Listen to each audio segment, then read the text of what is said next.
Good evening good evening and welcome to Henry's Blues House, and we're delighted to have a return visit to probably just about most successful attraction so far at Henry's Blues House.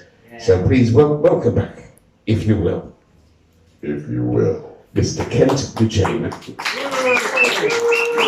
Oh yeah. Now, the more astute of you think I have a script in front of me. Well, it's not really a script. It's a list of all the blues musicians that Kent DuChaine has worked with and played with and associated with. And they number more than 30. And all the guys that Big Bear Records, that's us, have also worked with, who also number a similar amount. And there are 14 that we mutually know. So this is totally unrehearsed. We want to talk about our experiences with those earlier bluesmen, the guys of a generation before you, Kent. Now, your main man you're associated with, of course, is Johnny Shines. Johnny Shines, yeah. Talk to us a bit about you and Johnny. Well, Johnny Shines, he was kind of like a brother, more than a father figure. Like an older brother. You know, he had that same vibe going on. And I don't know if that was just because he was a musician, but it was just like an older brother. Yeah, we'd run in the night, we'd fish all day, and do a little hunting, play in the evening. Oh, you played some music as well? We did a little music every now and then. So tell he wasn't in very good shape when you met him. Well, he was approaching 73 or at 73. And I was about 40 or 41 at the time. And I didn't really know, but now I'm 68, approaching 69, and I know exactly how well he was doing. Because I'm slowing down and moving a little slower and wobbling a little bit more. And I think he did quite well for all the medical issues that he had, the life he lived. He had a stroke, didn't he, before you? Yeah, I'm not sure. I think it was early 80s when he had the stroke. So he had kind of, was back to walking and moving his arms. And he had a little bit of funny look in one of the eyes. But he couldn't really hold them guitar strings down really well. And so he fumbled a little bit with all that when I first met him. So yeah, he was moving slow and taking it easy. Can we talk about people that we both mutually worked with?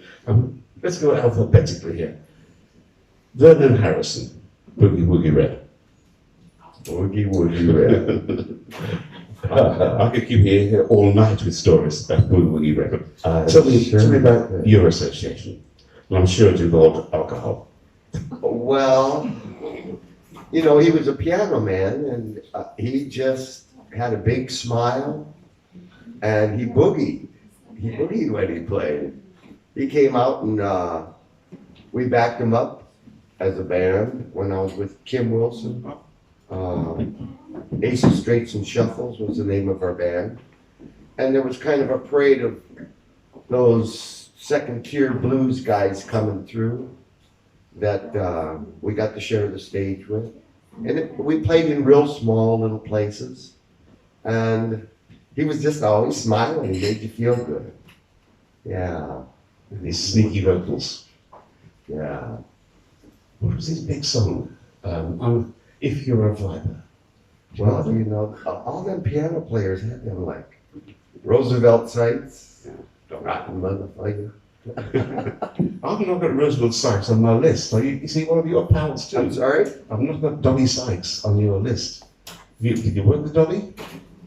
Roosevelt. Do you work with Roosevelt? No, I never did. I saw him at the Ann Arbor Blues Fest, and when he did that song, I just cracked up. Because I had really never come across him except for on recording. Yeah, he was a big old man. So did you do a lot around Detroit? Because you worked with Boogie Red, you worked with Dr. Ross, I think? Well, you know, The man. oh, we love Dr. Ross. He was something. No, those guys, we brought them out from Detroit. A lot of them, Fenton Robinson, Boogie Woogie Red, Eddie Burns, yeah, Smokey Smothers. I'm not sure if he came from Chicago or Detroit. The big Smokey came from Detroit. Little Smokey Smothers came from Chicago. Right. So those cats we had a place for them to play, you know. We were making that noise called blues. They were the real deal, so I tell you, one of the coolest though was having Luther Tucker. Man, he was something else. But he came out from the West Coast, but his connection with Little Walter and Sonny Boy Leaves, and man, he was an incredible guitarist. Just sweet. Most of them blues cats were just happy. I guess they were just happy to have survived. Well, some of them, in my experience, weren't. So who was the most miserable motherfucker you ever worked with? Well, let's see. It's probably a white boy. Not Kid Wilson. Oh, well, we had our times, but we were kids then. You know, we butted heads along the way, but that's all part of being in band. Big Bad Smitty was kind of a foul son of a gun, but I didn't work with him. But everyone else seemed to be pretty. Wolf was, you know, real standoffish, real quiet and dripping. The fear coming off of him was just like, yeah, frightening. Tremendous dignity there. The man Oh yeah. carried himself well. Oh, most of them did. Most of them really knew that they had something special, and that dignity, as you call it, was there. I made the mistake when I was talking to Wolf of, I've forgotten about all the stuff he did at Sun Records, and I sort of spoke in terms of going to Chicago, meeting Leonard Chess and becoming a star at Chess Records. And he looked me in the eye, as he did, and said, man, I was big before I got to Chicago. He said, when I got to Chicago, I was driving my own car, and I had $400 in my pocket. So he didn't need Chess, that was the difference. On the other hand, Chess my understanding, he was kind of the last guy to migrate up to Chicago. And I guess in part maybe because he was doing so well. I think so. Yeah. Right. Any guitar bands, I always got a very soft spot for him. Okay. I remember his address. His address was number 712 Chalmers. Wow. Because those days you had to write letters to get our business together. And Sure. so, but, he was a tremendous singer, tremendous harmonica player, and if I may say so, a pretty average guitar player. Okay. But he called himself Guitar Birds because that's what he wanted to be known as. Mm-hmm. Do you hear him singing and playing harmonica? Or? Well, I don't remember much about the shows with him. I just remember being there. I was probably drinking too much gin. I had a funny experience with Eddie. The guys were playing support to Chuck Berry at Manchester Polytechnic way back. And just sitting around my house one Saturday afternoon waiting to go up to the gig, there was Lightning Slim, Mickey Baker and Eddie Burns. They started remembering those slightly risque off songs of their childhood. And then one song they kept doing over and over again was My Ding-a-Ling. And when they got to the gig, they all went in and saw Chuck. They all knew Chuck, of course. And that was the night he recorded on his own My Ding-a-Ling, which was the only #1 record Chuck Berry ever had in the UK. And I'm sure it was those old guys that at least reminded him. Well, that makes me think back because I used to do the Chuck Berry song where he's singing 1 o'clock, 2 o'clock, 3 o'clock I did this, 4 o'clock I did that. And I remember getting it off of a live album, and I think it was a live album from England. Because the last verse was, we did it in the kitchen, we did it in the hall, I got some on my fingers so I wiped it on the wall. And that wasn't on the original version. And my audience used to go crazy for that song. Well, that's pretty standard lyrics for anyone who records in Coventry. But I think it was a live album from Great Britain. I may be mistaken. Your audience is me. You're right, I think you're right. So, Snooky Pryor, one of my favourites. Oh, dear old Snooky. Well, he used to call himself Little Bear, which is strange because he called me Big Bear and he's far bigger than I was. But he was a delightful man. He was just another one of those real pleasant to be around. And I saw him perform, but I never got to get close to him. But then when I went to Texas to record with Johnny Shines, they were trying to get Robert Lockwood to be on the album, but Robert wasn't available, and so they got Snooky Pryor. And it was right after 9/11, if I'm not mistaken. No, I'm sorry. It was during or after the first Gulf War. And Snooky just, don't worry, Kent, the Book of Revelations doesn't say anything about this. There's going to be at least one more before it all comes down. He was really concerned about it. The apocalypse coming. But, and then after Johnny passed away, Snooky carried on with his son playing bass. And we did a show in Belgium. And these Belgian boys wanted us to record, so they brought us to the studio. I said, Snooky, I'm real nervous about playing because, I'm not very good at impromptu jamming along, and it would be really nice if I had a bit of the recording that you're planning to do ahead of time so I could practice a little bit, because I don't want to embarrass you or embarrass myself.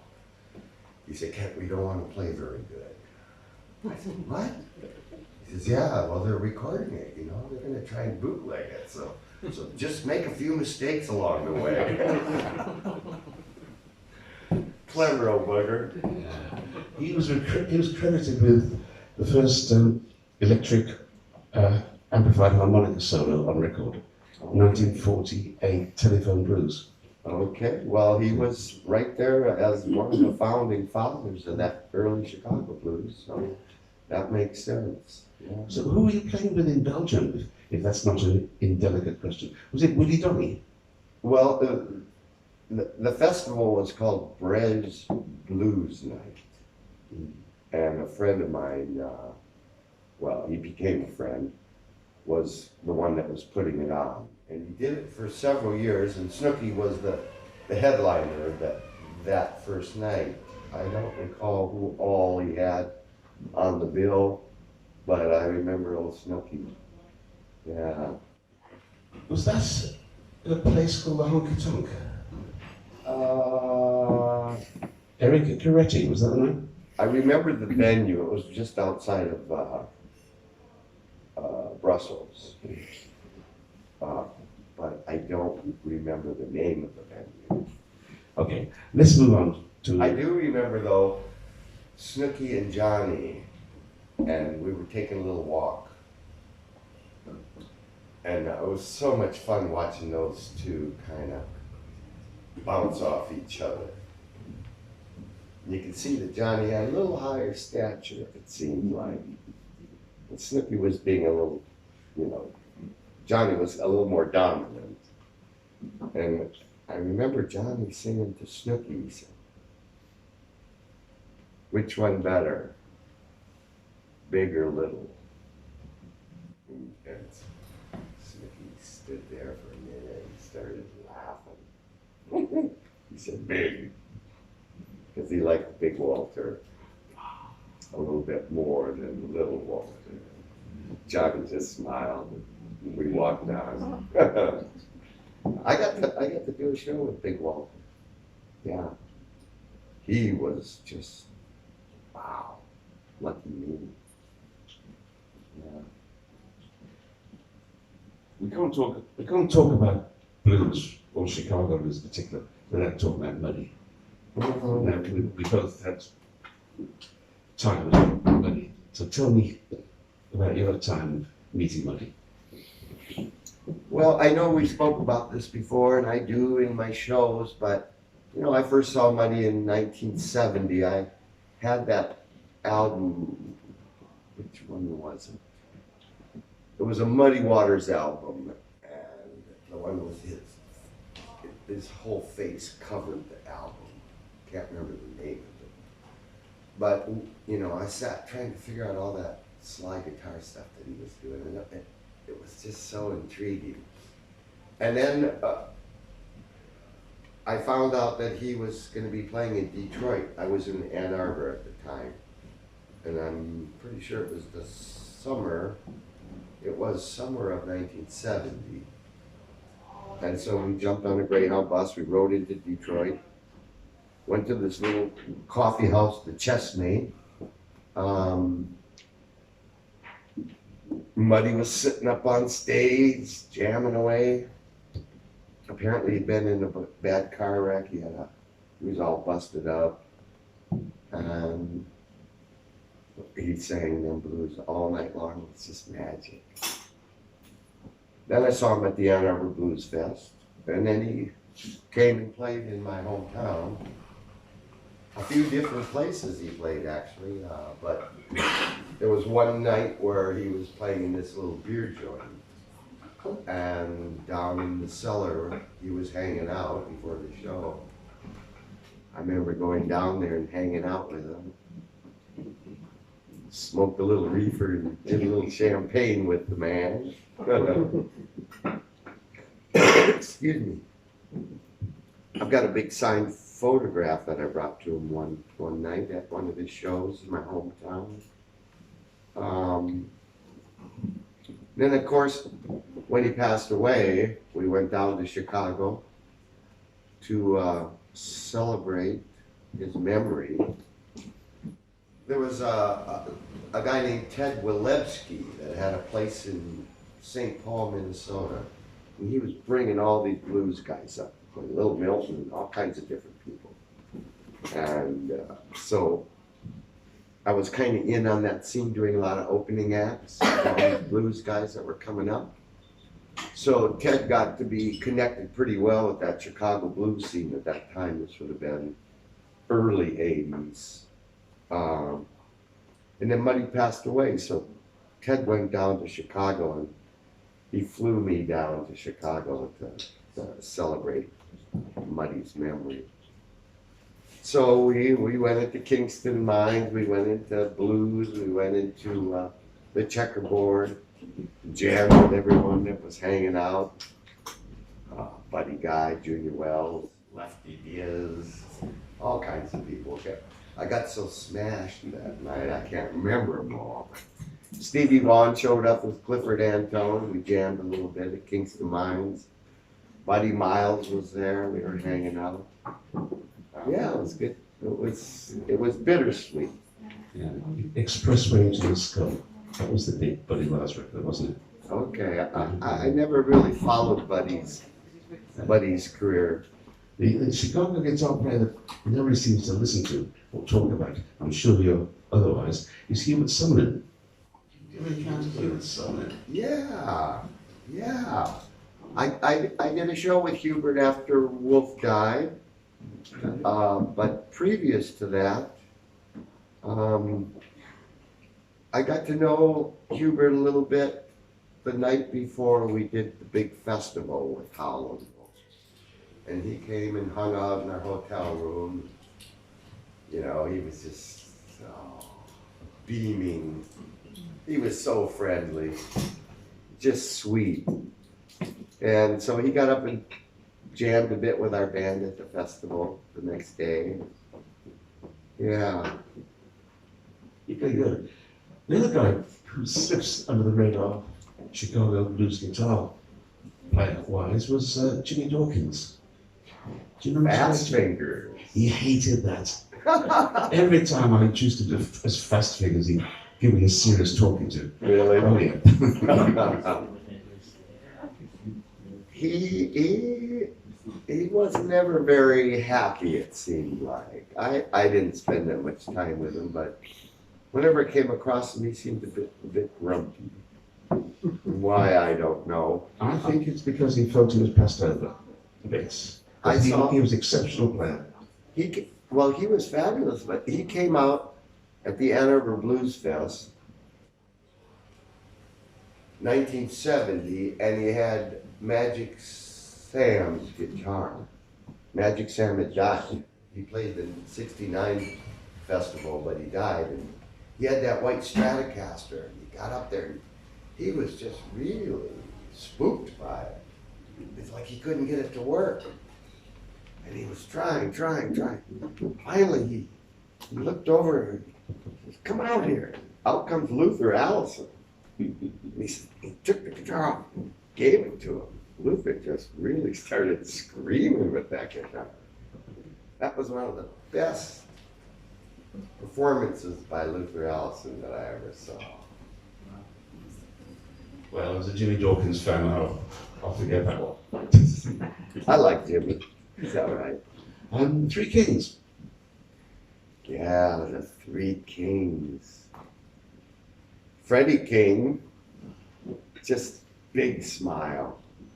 Oh, gold jewelry, two beautiful women on each arm, the boogeyman. And just, he had that Texas influence. So, when I got his early album, man, it was just all these real cool instrumentals and this real Texas kind of feel. Almost, like Gatemouth Brown. Oh, yeah. Same kind of vibe, they were just playing. And then,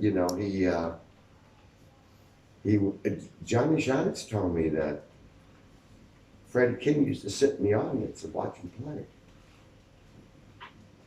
And then all of a sudden, Freddie became a big star. Johnny said that Freddie sent a limo over to his house to pick him up for some big grand opening that was happening. Because, what was that song? I Can't Quit You, Baby. It was one that Freddie did. And it was kind of a takeoff of a Johnny Shine song. Yeah. So Freddie, he died too early. December 28th, about 1975. Yeah. And the Beatles. Albert King, he was a mean motherfucker.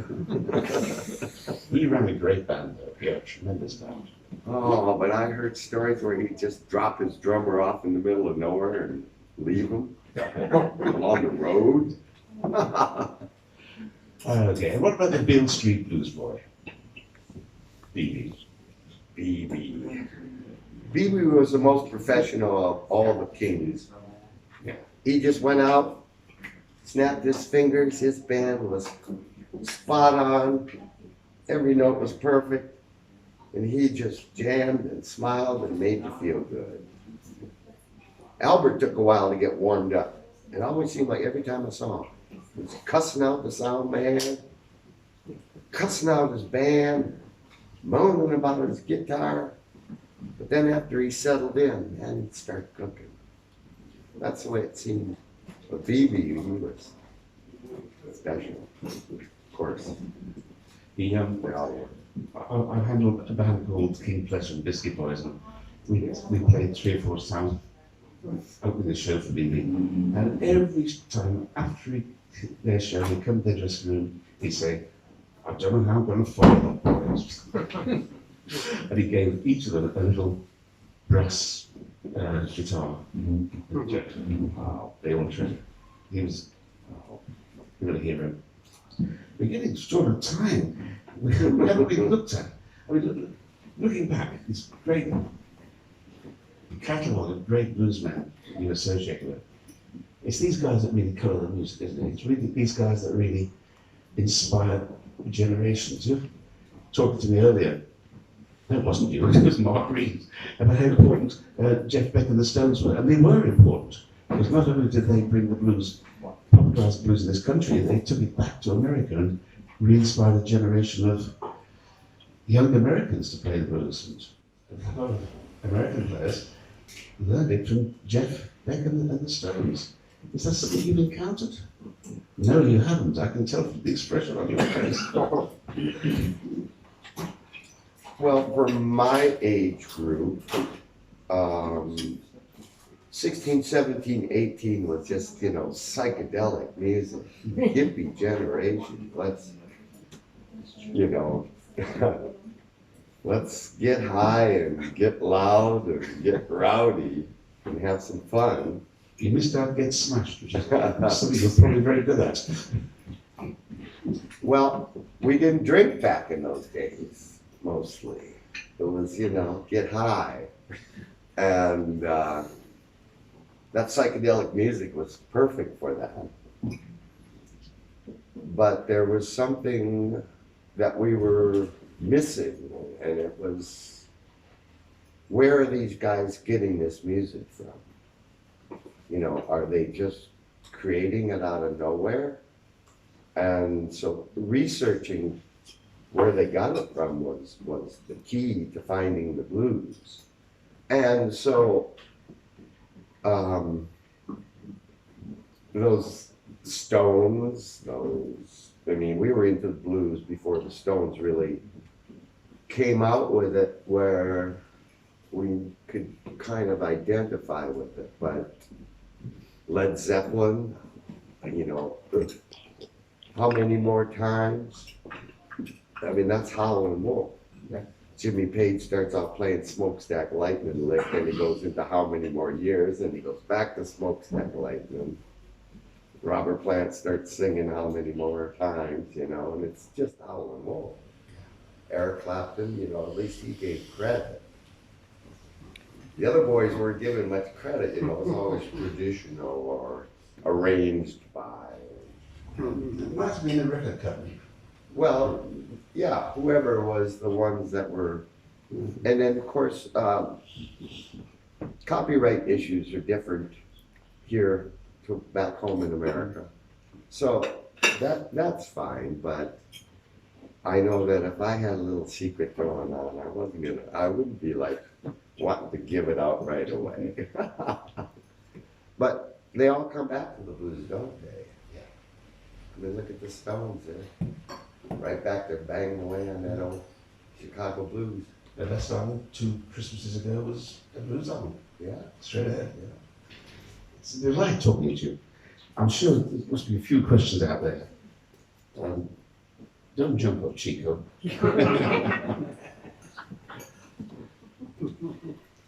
Q&A, is it? That's right. It's more fashionable than CNN. Do you have a question? I was going to ask you, is there any contemporary artists you listen to in terms of just generally popular music outside the blues? Oh, not really. Those 2 gals that are out there right now, Larkin and Poe, or Larkin Poe, they're kind of fun to watch and listen to. I love, slide guitar, and that one gal really gets on it pretty good with that. I kind of come across a couple of guys from the South that are starting to make some waves. There's a guy out of Georgia and another one that was involved with this blues challenge thing, the Blues Foundation, but of course, guys like Bonamassa, they paid their dues, and they're doing quite well with that. Yeah, I like the old style stuff, and I keep going back. Keep going back. I keep listening to Book of White and Robert Johnson. It's There's so much to still absorb from those guys. Yeah. So last shot. Any more questions? We're running a little over time, so we can afford one more. I see a hand raised. Go ahead. Yes. Me? I wondered where you were. Kent, pleased to meet you in yet again. Yeah. When you're playing Bessie in a quiet mood, what's exactly in your mind and in your heart and soul when you're playing with Bessie? What's really inside you with Bessie? The feeling, blues, more than the blues, your song coming out? How do you feel when you're playing and you think, wow, this is nice? Well,